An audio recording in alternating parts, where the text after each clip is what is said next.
Magandang araw po mga kasinauna. Ito na po tayo sa ikapitong yugto o part 7 po ng ating English series banknotes. Silipin po natin ang 2 pesos o 2 piso.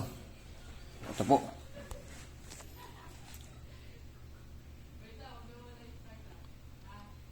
Ito po, makikita po natin sa bandang itaas ng salapi ang Central Bank of the Philippines na salita.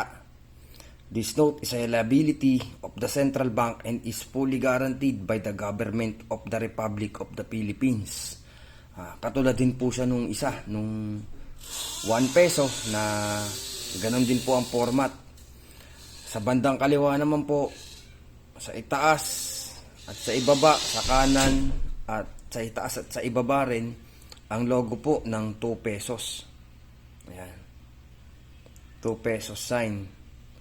Dito naman po ulit sa bandang kaliwa ay makikita po ang larawan o ang portrait ni Dr. Jose Rizal.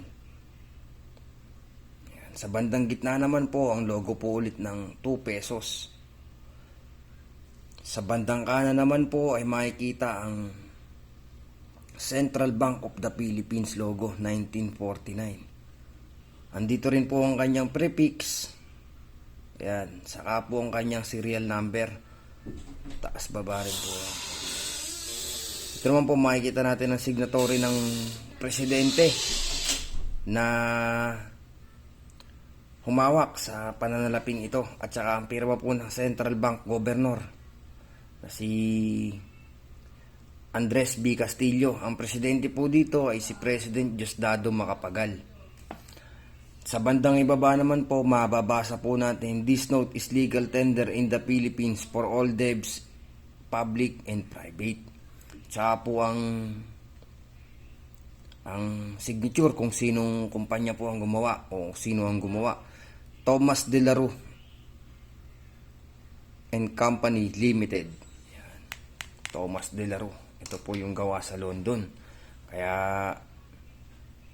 talagang mukhang dolyares o dolyar ang ating pera. Bisitahin po natin o tingnan po natin ang bandang likuran. Ayan. Ito po, makikita po natin sa bandang likuran ang portrait o larawan ni Magallanes o Ferdinand Magellan. Ang mga 19 nan po ito 1521 dumating si Magellan. Siguro, ayan na yun.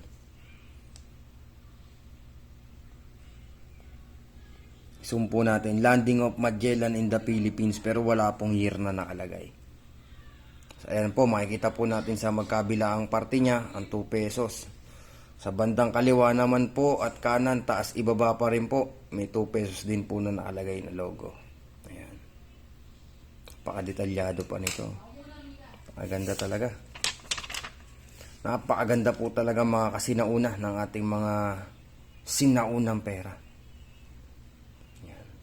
Maganda ng kondisyon. Balikan po natin ang harapan na bahagi ng pera para makakita ng ating mga kapatid na nanonood, mga kaibigan natin dyan. Ayan.